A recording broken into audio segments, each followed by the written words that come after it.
সবাইকে শুভেচ্ছা। আমন্ত্রণ জানাচ্ছি একুশে বিজনেসে। সঙ্গে আছি আব্দুর রহমান রণ। দর্শক, আজকে আমরা দিনের শুরু থেকে দেখতে পাচ্ছি সূচকে বেশ খানিকটাই কিন্তু ওঠানামা রয়েছে এবং বেশ কয়েকবার পজিটিভও হয়েছিল।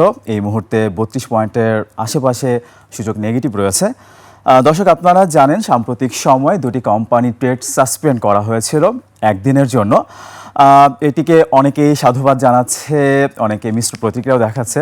অনেকে মনে করছেন যে এই লঘুদণ্ডটা আসলে বাজারের জন্য খুবই সমসাময়িক এবং এই লঘুদণ্ডের কারণে যারা আসলে ম্যানিপুলেশন করতে চায় তারা আসলে সতর্ক হয়ে যাবে এবং এটা আমরাও প্রত্যাশা করি।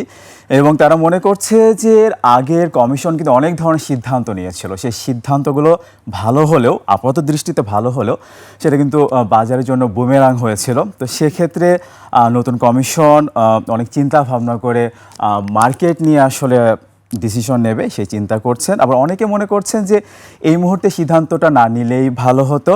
তারা বলছেন যে গত 2-3 বছরে অনেক শেয়ারের প্রাইস কিন্তু অনেক বটমে চলে এসেছে, সেখান থেকে কিছু শেয়ারের আসলে দর বৃদ্ধি পেতেই পারে এবং তারা মনে করছেন যে আসলে ব্যক্তি শ্রেণীর বড় বিনিয়োগকারীরাই কিন্তু মার্কেটকে লিড দিচ্ছে এবং তাদেরকে প্রাতিষ্ঠানিক বিনিয়োগকারীরা অনুসরণ করছে। তো সেক্ষেত্রে যদি বিভিন্ন কোম্পানিতে এরকম ট্রেড সাসপেনশনের খবর আসে, সেটি আসলে বাজারের বিরূপ প্রতিক্রিয়া পড়তে পারে বলে মনে করছেন অনেক বিনিয়োগকারীরা। আমরা গত কার্যদিবসে কিন্তু দেখলাম যে সোনারগাঁও টেক্সটাইল ট্রেড সাসপেন্ডের পরে কিন্তু বাজারে একটি নেতিবাচক প্রবণতা এবং সেই ধারাবাহিকতা আজকেও অব্যাহত রয়েছে অনেকেই মনে করছেন।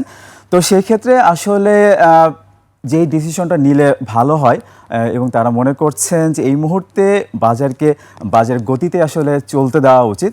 আবার অনেকে এটিও মনে করছে যে ট্রেড সাসপেনশনের পাশাপাশি সেই শেয়ারকে নন মার্জিন করে দেওয়া যেতে পারে, পুরোপুরি নন মার্জিন। কারণ অনেক হাউস কিন্তু তারা যেটি করে নন মার্জিন শেয়ারও কিন্তু লোন দিয়ে থাকে।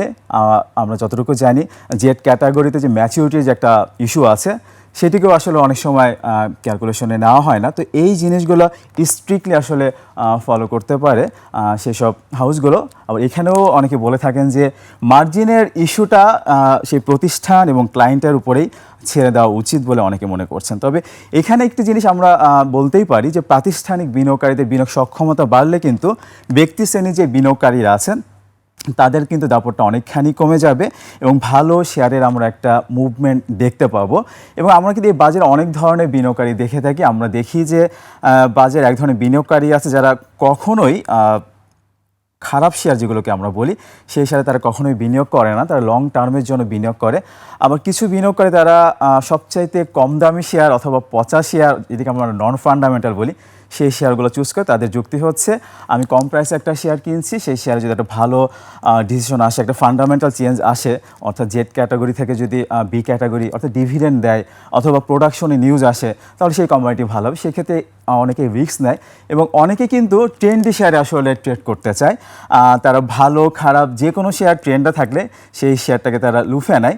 তো প্রাতিষ্ঠানিক বিনিয়োগকারীরা সক্রিয় হলে এবং তারা যদি মার্কেট মেকারের ভূমিকায় আসতে পারে এবং কাগজে কলমে যদি তারা মার্কেট মেকার লাইসেন্স পেয়ে তারা যদি সেই ভূমিকাটা নিতে পারে, তাহলে মার্কেটের জন্য খুবই ভালো হবে।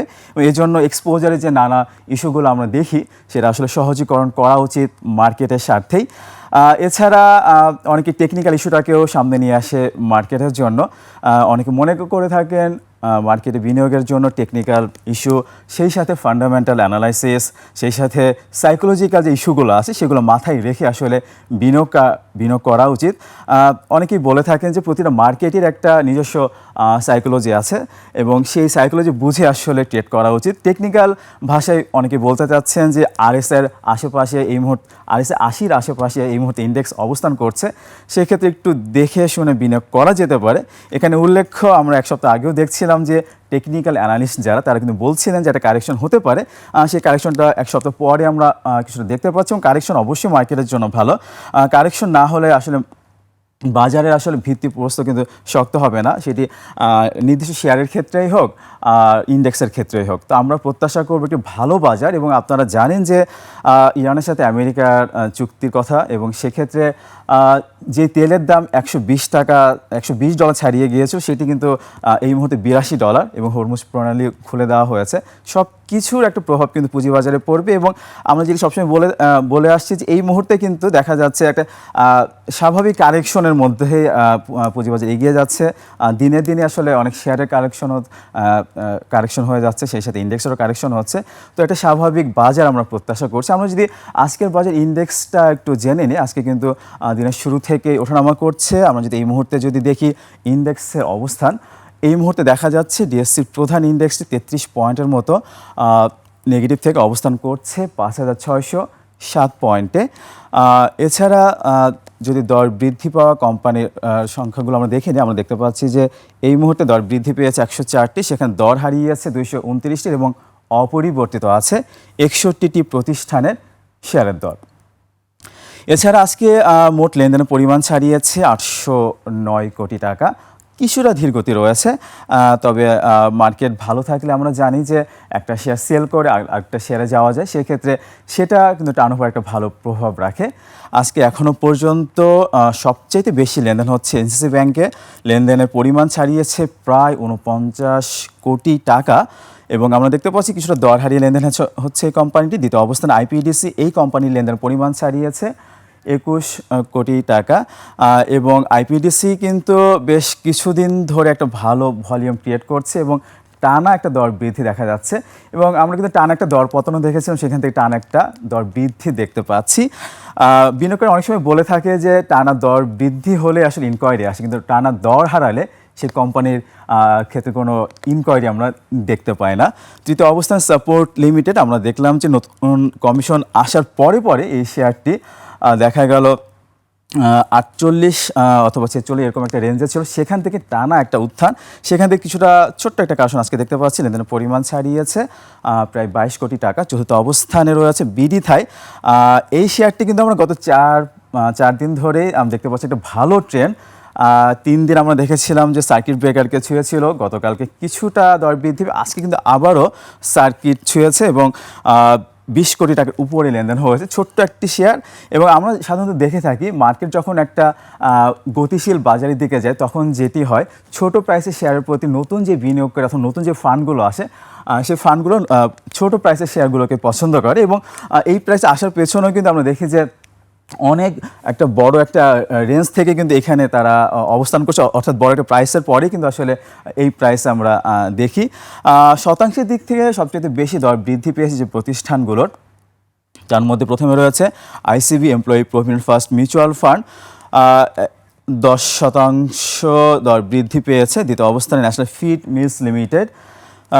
ন্যাশনাল ফিড মিলস লিমিটেড আমরা দেখতে পাচ্ছি 15 কোটি টাকার মতো লেনদেন হয়েছে, দর বৃদ্ধি পেয়েছে 9.83%। তৃতীয় অবস্থানে বিডি থাই, আমরা বিডি থাই নিয়ে শুনছিলাম কিছুক্ষণ আগেই। চতুর্থ অবস্থানে ভিএফএস স্টেট ব্যাংকে দেখা যাচ্ছে 11 কোটি টাকার মতো লেনদেন হয়েছে, এটিও সর্বোচ্চ দর বৃদ্ধি পেয়েছে। এবং আজকে দিনের শুরু থেকে ইটিএলকে আমরা দেখতে পাচ্ছি দর বৃদ্ধি তালিকায় রয়েছে, দিনের শুরু থেকে কিন্তু ইটিএল দর বৃদ্ধি তালিকায় রয়েছে, 19 কোটি টাকার মতো লেনদেন হয়েছে এবং আমরা দেখতে পাচ্ছি দর বৃদ্ধি পেয়েছে প্রায় 8% মতো।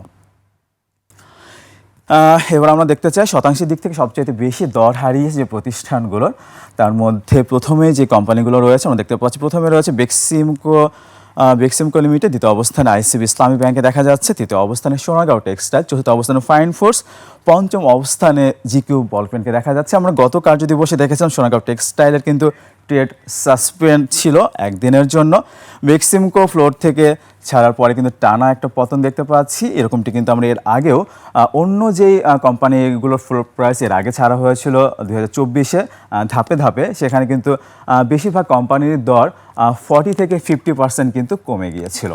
তো বিনিয়োগকারী প্রত্যাশা করেন যে আসলে ফ্লোর প্রাইসের মতো সিদ্ধান্ত যেন আর কখনোই নেওয়া না হয়, কারণ এরকম সিদ্ধান্ত আসলে কোনো মার্কেটে আমরা এর আগে কখনোই দেখিনি। তো একটা স্বাভাবিক বাজার প্রত্যাশা করি আমরা, এবং আমরা প্রত্যাশা করব স্বাভাবিকভাবে এই মার্কেটকে চলতে দেওয়া হবে। ঠিক এই মুহূর্তে আমরা যে সেক্টর ওয়াইজ মুভমেন্টে দেখি, আমরা দেখতে পাচ্ছি টেক্সটাইল সেক্টরের মুভমেন্টে সবচাইতে বেশি লেনদেন হচ্ছে ইটিএল এর, অর্থাৎ ইভেন্স টেক্সটাইলের, লেনদেন পরিমাণ ছাড়িয়েছে 19 কোটি টাকার মতো। দ্বিতীয় অবস্থানে ডিএসএসএল 13 কোটি টাকার মতো লেনদেন হয়েছে। এবং দর বৃদ্ধি পেয়ে লেনদেন হচ্ছে তৃতীয় অবস্থানে ভিএফএস ট্রেড ডাইং, দর বৃদ্ধি পেয়ে লেনদেন হচ্ছে 11 কোটি টাকার মতো লেনদেন হয়েছে। সাহেম কটন রয়েছে চতুর্থ অবস্থানে, আলহাস টেক্সটাইলকে দেখা যাচ্ছে পঞ্চম অবস্থানে। অর্থাৎ টেক্সটাইল সেক্টরে কিন্তু একটা আধিপত্য আমরা দেখতে পাচ্ছি কয়েকদিন ধরেই কিন্তু দেখা যাচ্ছে, এবং অনেকেই প্রত্যাশা করছে যে বস্ত্র খাতে যেহেতু অনেক শেয়ারের দাম অনেক নিচে পড়ে আছে, এখান থেকে একটা উল্লম্ফনও দেখা যেতে পারে।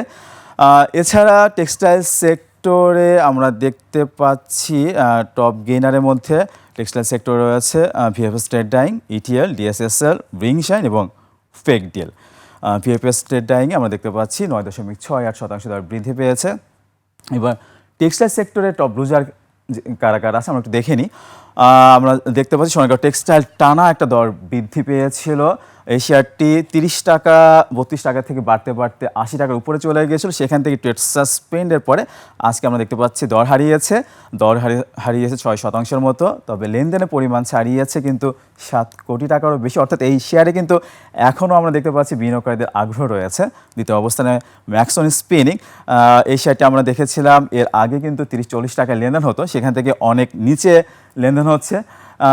প্রত্যাশা করা হচ্ছে যে এখান থেকে দর বৃদ্ধি পাবে, তবে আজকে 3% মতো দর হারিয়েছে। তৃতীয় অবস্থানে রিজেন্ট টেক্সটাইল রয়েছে, এই কোম্পানিটি দর হারিয়েছে 2.53%। ট্রেড হচ্ছে 60 টাকা 70 পয়সায়। লেনদেনের পরিমাণ ছাড়িয়েছে 18 লাখ টাকার কিছুটা বেশি। অ্যাপেক্স স্পিনিংকে দেখা যাচ্ছে 357 টাকায় লেনদেন হয়েছে, এবং এই শেয়ারের ক্ষেত্রে আমরা দেখি যে অনেক ব্লক ট্রেড কিন্তু আমরা দেখতে পাই। আমরা কিন্তু দেখি যে দিনের দিনে 10% কমেও অনেক লেনদেন হচ্ছে এই অ্যাপেক্স স্পিনিংয়ে। এবং এই শেয়ারটি আমরা সাম্প্রতিক সময় দেখেছি 200 টাকা থেকে 400 টাকার উপরে খুব অল্প সময়ের মধ্যে চলে গিয়েছিল, এবং সেখান থেকে টানা পতনে দেখেছি 300 টাকার নিচে নেমে যে আবার এখন একটু বৃদ্ধি পেয়ে আজকে আবার একটু কারেকশন দেখা যাচ্ছে। পঞ্চম অবস্থানে প্রাইম টেক্সটাইলকে দেখা যাচ্ছে। এই শেয়ারটিও আমরা দেখেছিলাম 25 টাকা থেকে, যখন আমরা দেখেছিলাম যে জেড ইস্যুতে অনেক কোম্পানি কিন্তু জেডে চলে এসেছিল, এর আগের কমিশন অনেক কোম্পানিকে জেডে দিয়েছিল, সেখান থেকে অনেক কোম্পানি জেডে যাওয়ার কারণে একটা ফ্রি ফল আমরা দেখেছিলাম। এই সিদ্ধান্তটিও আসলে বাজারের জন্য ওই সময়ের জন্য অনুকূল ছিল না বলে অনেকে মনে করেন, এবং এই শেয়ারটি কিন্তু 12 টাকায় নেমে সেখান থেকে আবার আমরা দেখলাম 20-21 টাকার মতো লেনদেন হয়েছে, এবং সেখান থেকে আশেপাশে ঘোরাঘুরি করছে এই শেয়ারটি। তো দর্শক, এই ছিল ঢাকা স্টক এক্সচেঞ্জের এই মুহূর্তের খবরাখবর। দর্শক, নিচ্ছি একটা বিরতি, ফিরছি একটু পরেই, সঙ্গেই থাকুন।